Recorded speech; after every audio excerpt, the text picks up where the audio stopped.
Bonsoir, joyeux Noël à tous et à toutes. Joyeux Noël surtout aux enfants du monde entier.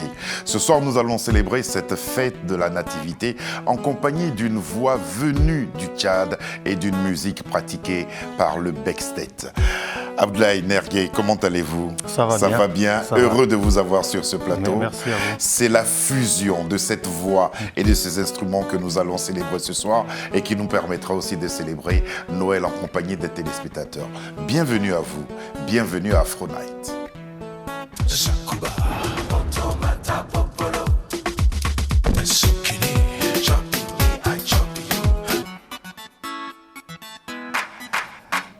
Abdoulaye Nergué, comment on célèbre Noël en N'Djamena, au Tchad en général? Au Tchad en général, Noël c'est un jour pas tellement facile. On fait plutôt la veille, le 24. Au Tchad c'est le 24 décembre. C'est le 24 décembre, comme ce soir. Voilà. Après l'église, après la prière à l'église le soir, les gens se mélangent dans Amoursal, à Kabbalah et à Ambassana. Et musulmans et chrétiens, tout le monde est mélangé en fait Noël. Les musulmans se sentent aussi concernés par cette fête là-bas. C'est la fête de la Nativité, donc tout le monde est concerné. C'est une fête nationale, elle est considérée comme une fête nationale. Alors pour les artistes en général, c'est un moment de traite, comment ça se passe? C'est un moment vraiment de traite. Mais comme je l'ai dit tout à l'heure, nous, on joue généralement le 24, le 23, le 24, mais le 25, on fête en famille. Ah, ouais. Même les artistes, le 25, il n'y a pas de concert. Il n'y a pas de concert. On attend pour la Saint-Sylvestre. Voilà, c'est ça, justement. Voilà. Ouais. Et puis, lors de cette occasion-là, on écoute des chansons comme celle-là, Djerma, Djerma.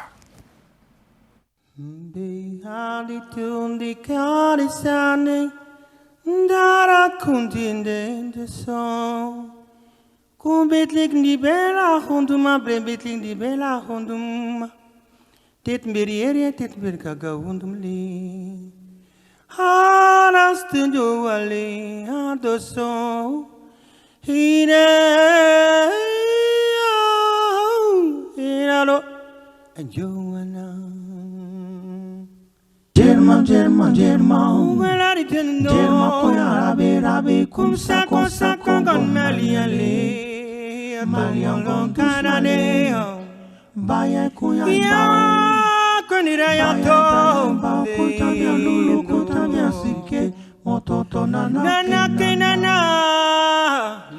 German Germa kuya rabe kumsa kole Sakongon maliangon tus malay Baya kuya bao Brian Bao kutabia lulu kutabia sike Mototo nana kenana German kwa rabe kumsa kosa kongo maliale Maliangon tus male Hirime naglo Baya kuya bao Horomo nyakuno Baya bao Erbindongo kutabia sike Mototo nana kenana. À quelle région, à quelle culture nous ramène ce son, cette chanson? C'est un chant typique du pays Sahara, au sud du Tchad. C'est un chant pratiqué pour faire... Ce sont des berceuses. C'est une sorte de berceuse que j'ai composée. Maintenant que j'ai donné un peu de cadence et de rythme pour que ça soit emballant. Voilà. En tout cas, c'est très très joli, c'est très touchant aussi. Qu'est-ce que vous dites? C'est une mère qui parle à son enfant? Ça ne dit rien de tout, c'est un jeu de mots. C'est un jeu de mots, c'est un mélange de mots, comme on dit fruits, mangue, et chemin, à parole et tout. C'est un mélange de mots. Ouais. Et ça ne veut rien dire, mais c'est amusant. En tout cas, c'est très agréable. Bon, je dirais plutôt agréable. Alors, vous êtes né en N'Djamena, et pourtant, ce sont les chansons du Sud, de toutes les régions en général du Tchad. C'est avec ces chansons traditionnelles-là que vous avez commencé. Pourquoi cela vous interpellait? Parce que ça m'interpelle, parce que nous, le Tchad, le Tchad est en quelque sorte au cœur du voisinage et entouré par beaucoup de voisins. Et nous sommes influencés par la culture de tous nos voisins, donc notamment la culture soudanaise et la culture congolaise. Donc le Tchad est très très... Maintenant, c'est la musique ivoirienne aussi qui est en train de mater là-bas. Et on a tendance à négliger ce qu'on a sur notre territoire, nos chansons, nos façons de chanter, notre façon de danser, même, on trouve que c'est ridicule et tout ça. Ah bon? Ouais, donc moi, je vais...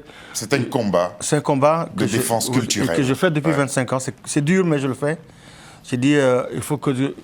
On arrive un jour à se rendre compte qu'on a 200 ethnies au Tchad. Et sur les 200 ethnies, c'est comme 200 cultures qu'on nous sommes en train de piétiner ou négliger. Et c'est ce combat-là que vous menez depuis.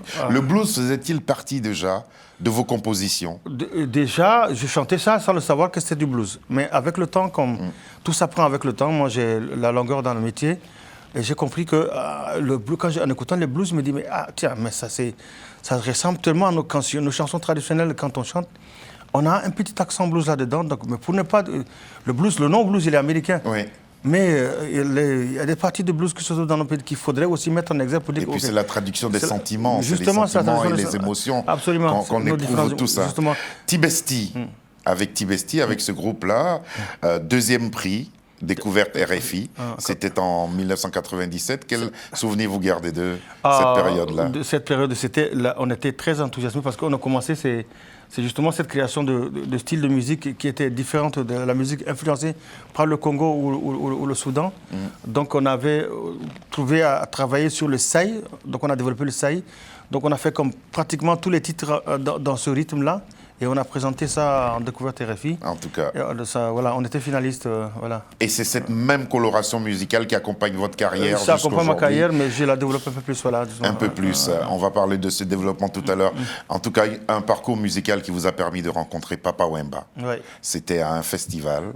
Oui. C'était comment cette rencontre? Au Fest Africa, on a joué au Tourcoing Jazz Festival. Je me rappelle en 1996. Quand on nous avait dit que, vous savez, cette année, vous allez jouer en France et vous serez en première partie de Papa Wemba. Nous, on a répété pendant une année. On a répété, parce que le fait d'écouter Papa Wemba, ça nous a secoué. On a répété pendant une année, jour pour jour, jusqu'au jour de notre voyage. Donc, on a répété chaque jour 5 heures de temps. C'est très, très bien. Donc, il fallait qu'on soit au niveau, parce que... C'était Papa Wemba. Valérie le Camerounais, Valérie le batteur, il y avait aussi Touk Bébé, il y avait aussi la choriste ivoirienne Awa Maïga, je crois. Awa Maïga. Ouais, donc on avait joué, on fait la première partie de Papa Wemba. C'était très, très émouvant et pour nous, c'était le rêve absolu. C'était le Graal. C'était le Graal en ce moment-là. Et puis, il y a eu cette rencontre avec un autre grand de la musique africaine. C'était au Gombi Festival. C'est Monsieur Relema. Relema, c'est même plutôt que ça. C'est le Relema qui nous a appris les arrangements avec Tibesti en 1996. Parce qu'il fallait, comme on nous a dit que vous allez venir jouer en France, il fallait trouver quelqu'un pour nous aider à faire les arrangements. Donc Relema était arrivé en 1996, nous trouver à l'Institut français de N'Djamena. À l'époque, c'était le CCF. Donc on ne savait pas. Tantôt, le guitariste était bassiste, tantôt il était pianiste et tout ça. Il dit, de tout ça, arrêtez-moi tous ces désordres. Guitariste, bassiste, batteur. Chacun doit faire corps avec son instrument. Avec son instrument. Pas de permutation, tout ça. C'est un désordre que personne ne va accepter sur scène. Et c'est comme ça qu'on a commencé. Il nous a appris comment on dit la musique africaine. Et ça, je le garde et ça réveille beaucoup de choses à moi. Il a dit, l'arrangement de la musique africaine, c'est comme une roue qui tourne. La musique africaine, c'est comme une roue qui tourne. C'est comme les rayons que tu places, ça ne se touche pas. C'est ça qui permet qu'on a l'impression que la musique africaine, c'est quelque chose, c'est une roue. Il y a un groove. C'est un groove, c'est roulant. Un groove en continu. Voilà, et on a... Maintenant, je vais vous inviter, vous et les téléspectateurs et les amis qui sont au Tchad, je suis certain qu'ils nous suivent, dans un théâtre.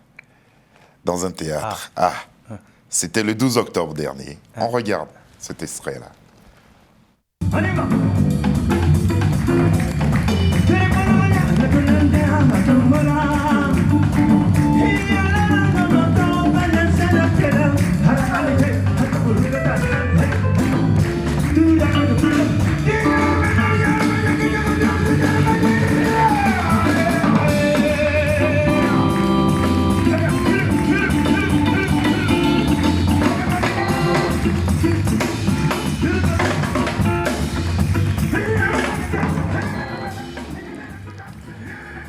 Qu'avez-vous ressenti ce soir-là?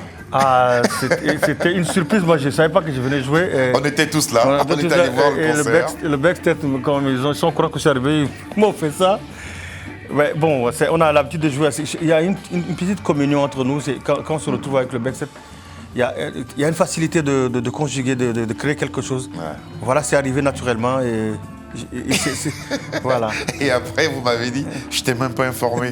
Mais là, c'était une belle impro et le public a apprécié. Ouais, ça donnait déjà le ton au travail qui allait être fait en compagnie du Backstage.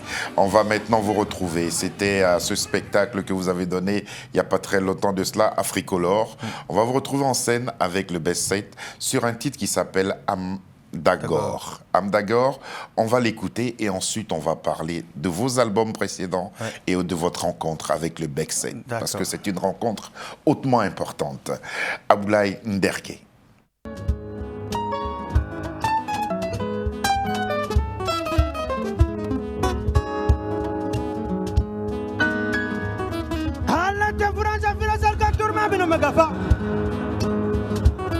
الهرقان في قبيلة كامي ما بدار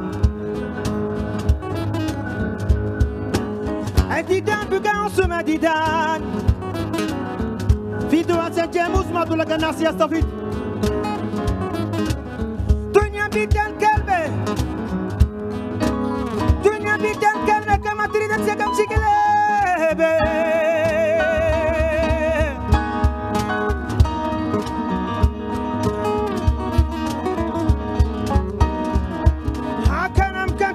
شعر قزل بلا شراب كلام كتير يا شعر قزل بلا شراب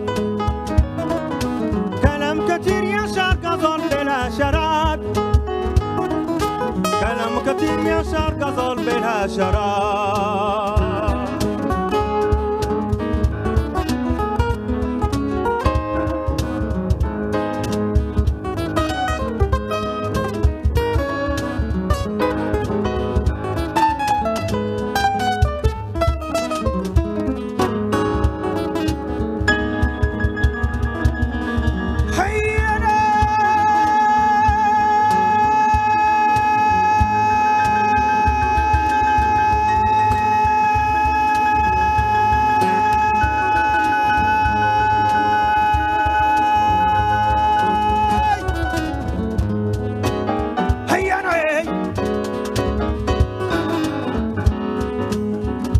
تقتل بالفراري تخدم الفيران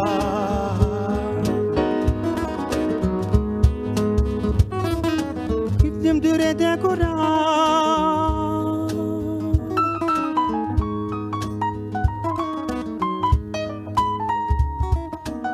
مدور ديكورا.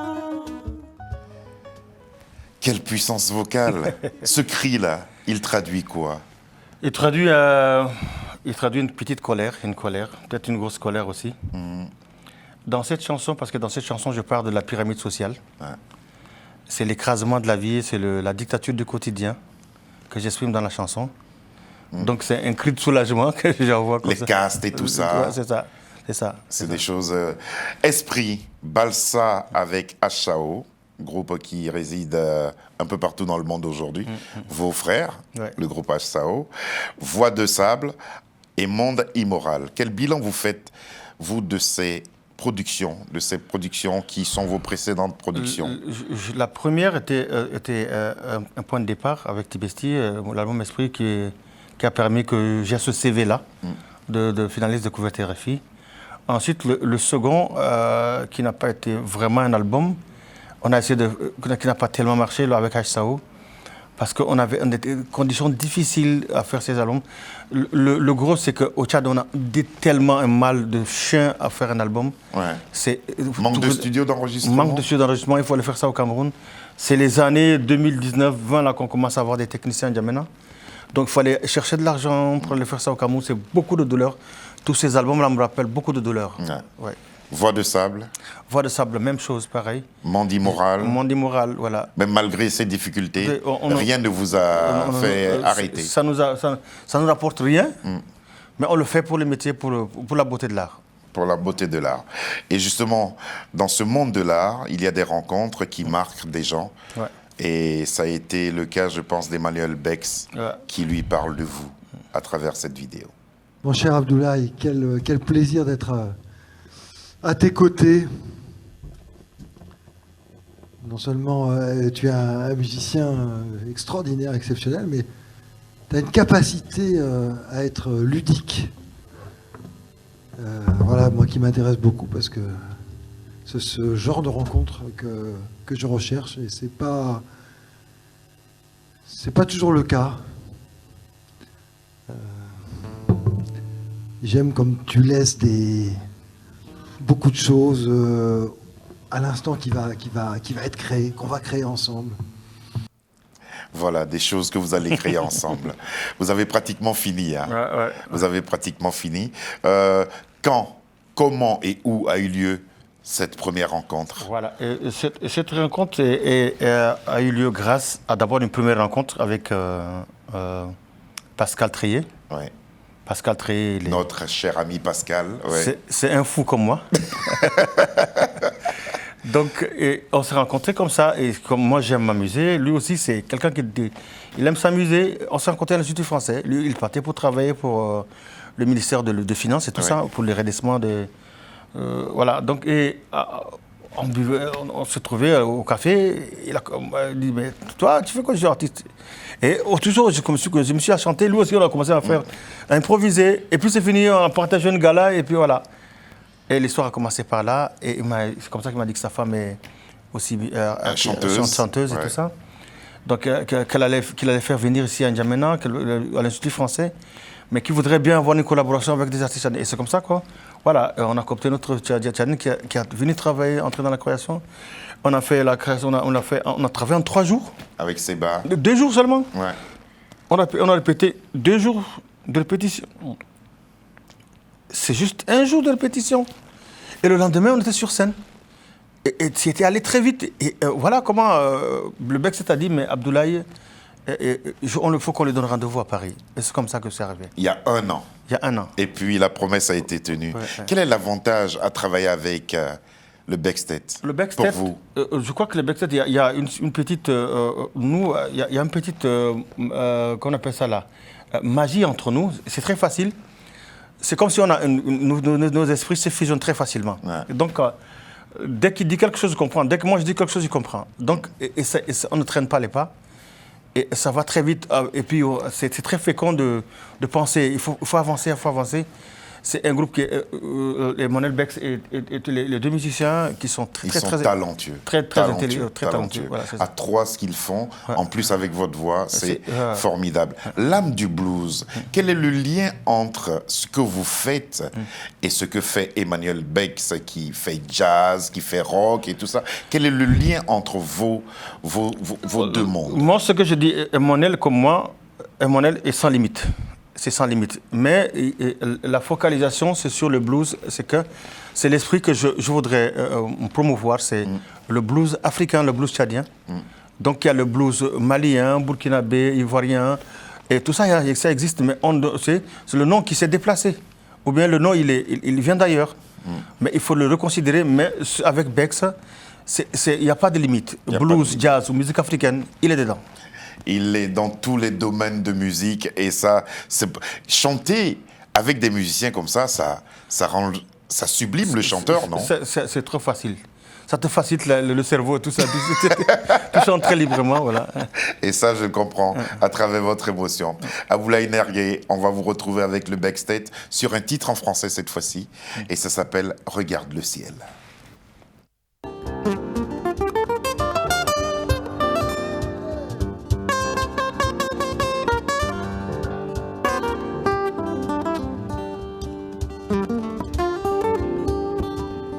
Regarde le ciel, écoute la nuit, un monde essentiel s'allume sans bruit.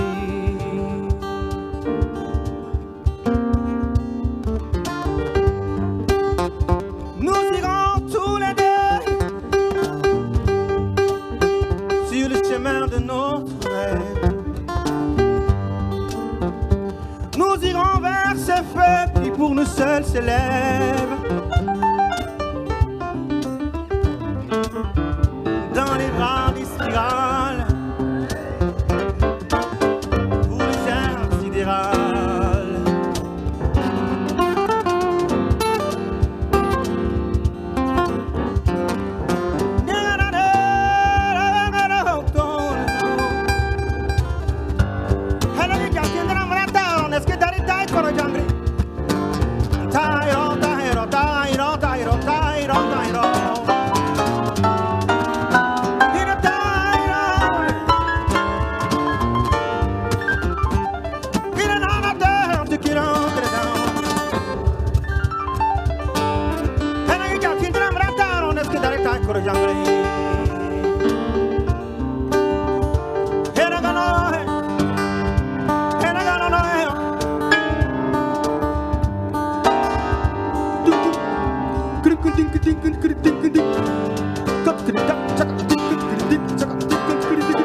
Ça, c'est en arabe. En arabe tchadien que vous avez chanté, il y a en français et en arabe tchadien que vous chantez. En tout cas, bravo. Hein. Et puis le tiki-tiki takarata, c'est pour... C'est alimentaire, c'est un rythme, ça fait tac tac tac tac tac tac tac tac. On chante lentement, mais le rythme, c'est très rapide. Il est groove. Voilà, il est groove, c'est ça. Le groove, il est là. Quels sont les autres thèmes que vous avez abordés sur cet album-là? Parce qu'un album comme ça, je suis certain que pour vous, il représente quelque chose de particulier. Les thèmes ont dû s'entrechoquer dans votre mémoire. Absolument. Dans cet album, je sensibilise aussi contre le clivage. Le Tchad est en train de vivre aujourd'hui un clivage nord-sud, les conflits agriculteurs-éleveurs et tout ça. Ça fait que ça joue sur l'économie, ça provoque l'exode rural et il n'y a pas de paix. Le Tchad est un pays vraiment, nous sommes assis sur un volcan. Et je crois qu'on a intérêt, nous les artistes, on a intérêt à vraiment chanter la paix, comme l'ont fait les Ivoiriens, comme l'ont fait les Sénégalais, comme le font les artistes du monde entier. Il faut qu'on essaie de travailler nos frères et nos concitoyens. Les amener à cette prise de conscience. Voilà, c'est ça. Et que représente pour vous ce 5e album de votre carrière? Je crois que c'est l'album de l'espoir. L'espoir pour moi est de vouloir... Après 5 albums, vous dites toujours c'est l'album de l'espoir. C'est ça, c'est ça. Ouais. C'est sans aucune démagogie ou c'est empreint d'humilité que vous Non, c'est sans aucune démagogie. Je crois que je suis sincère en disant ça. Et je le fais en France et je le fais avec Backstage. Backstage et Télé-Sud qui m'accompagne. Voilà, c'est très important. Très important. Ouais. On va encore écouter un autre extrait, mais celui-là, il est sonore. Extrait justement de cet album qui est en pleine fabrication. Merci à Pascal de nous avoir offert ces exclusivités. On croit. Déjà. Alors là,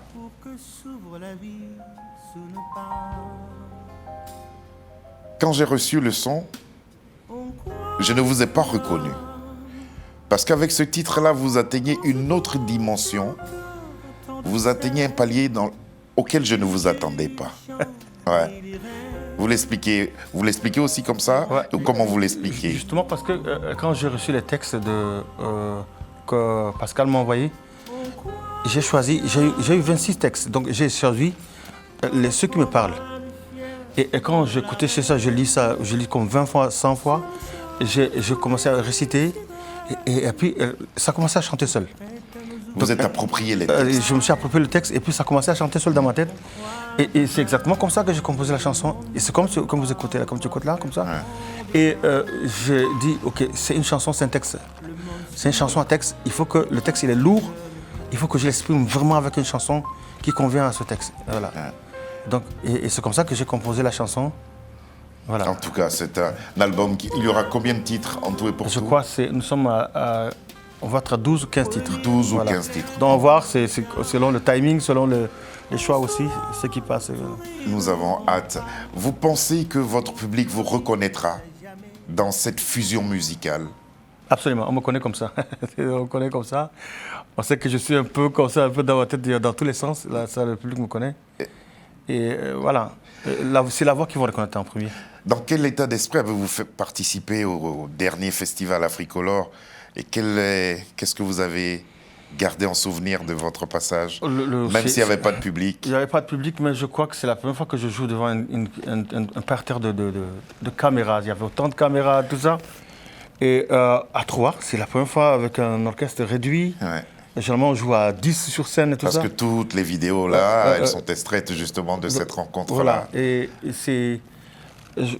J'aurais aimé, vraiment, Africolor, comme on avait pensé au départ, comme c'était prévu au départ, c'était jouer devant un grand public et tout ça.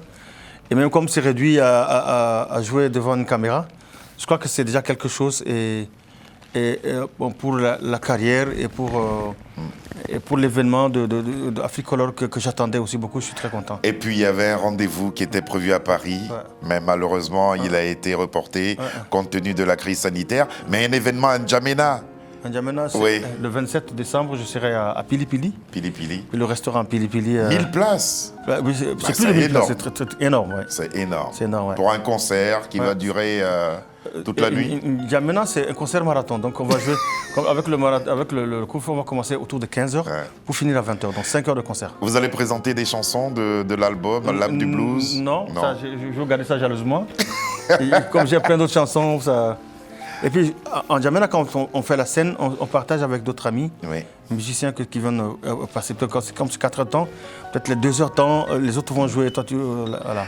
En tout cas, je connais pas mal d'amis musiciens du côté de N'Djamena. Vous leur passerez le bonjour, je leur dis bonsoir. Ils sont nombreux à nous suivre ainsi tous les soirs. Abdoulaye Nergué, merci beaucoup d'être venu nous parler de cet album L'âme du blues. Et puis, félicitations d'ores et déjà pour ce que vous avez accompli. Merci parce que le métier que nous faisons nous donne certains avantages. On entend par moments des chansons en exclusivité. Je vous donne maintenant l'occasion de souhaiter un joyeux Noël à vos fans et aux enfants du monde entier. Je souhaite un joyeux Noël à tous les enfants de la Terre, à tous les enfants de N'Djamena et à mes enfants aussi, qui sont à la maison, qui certainement me disent « Papa, voilà, tu es à la télé » et tout ça. Et voilà, donc Noël, c'est un moment de joie. Il faut que tout le monde le fasse. Surtout en ce moment où la Covid-19 est en train de déstabiliser le monde. Je crois qu'il faut que l'espoir renaisse à partir de cette fête de Noël, qui est la fête de l'enfance. Voilà. Et que votre famille compte pour vous aujourd'hui plus que jamais. Joyeuse fête de Noël, bon réveillon et à demain.